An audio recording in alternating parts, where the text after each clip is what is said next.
day and learned it, and I've been doing it ever since. So this is what you do. It's think of it as 3, 2, 1.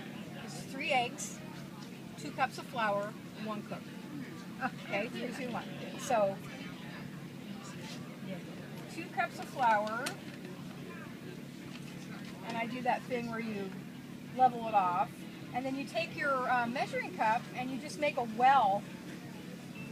Make a well in the flour like that, and I go all the way down the board.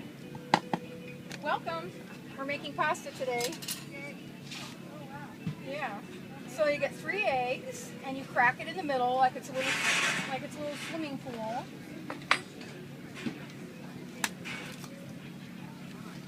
Whoops.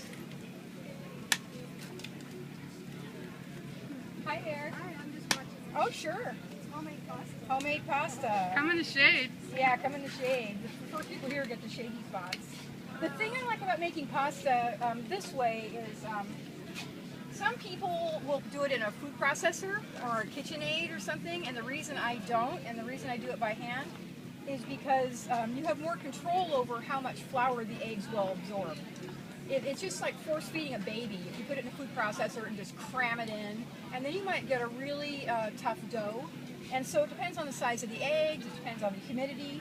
So what I do is I just use, this is a fork I've had, I think this is a wedding gift for my first marriage. So it's really old. But I just use a fork and you use the tines. Hi there, Dixie. And you break the yolks. And then it's just like, at this point, it's just, you can have a seat if you like.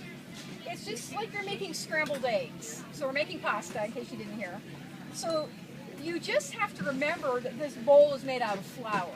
Because if I burst through it right now, I will have egg everywhere, right? So I'm just going to use a fork and make scrambled eggs, mix them up. And before I incorporate the flour, I'm watching the eggs, and I want to make sure that the whites and the yolks are all together. Because you don't want to have weird pieces of yolk or a weird snotty piece of white stuff somewhere. You just get it all mixed together.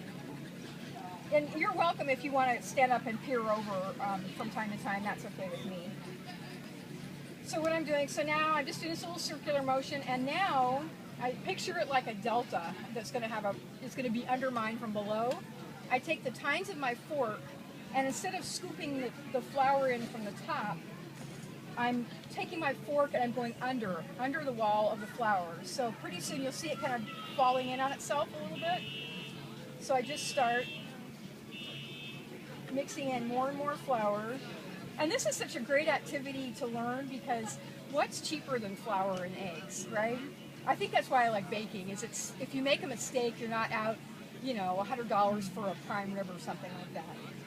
It's pretty forgiving. And my kids have done this when they were little, and I collect pasta machines, and we'll talk about pasta machines more. But when you do, how many of you have pasta machines? Yeah.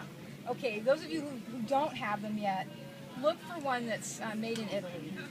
Really avoid, sometimes you'll see at Ross's Dress for Less or some discount store, it'll look like a pasta machine, but turn the box over and see where it's made. If it's made in China or India, don't buy it. The best place to get pasta machines often is garage sales. I have a whole drawer in my kitchen. I think I have 12 pasta machines. Because people get them for a Christmas gift or something and they use it once and they never do it again. Have a seat, we're making pasta. Yeah. So I don't know if you can see this, but pretty soon this is turning kind of pasty looking. I just keep working it and working it. And the flour circle is getting bigger. Now pretty soon we're at a point where even if I broke the dam, it's not going to go anywhere. It's getting stiffer and stiffer. And what's interesting is I can use the same ingredients, 2 cups of flour, 3 eggs every time, and sometimes it'll take up every bit of the flour and I need to add more. And sometimes I'll have like a half a cup left over. So it just depends. Eggs are not all the same size. And Winter and summer. yeah, I have noticed that sometimes, I confess I don't make a whole lot of pasta in the summer just because I don't like boiling the water.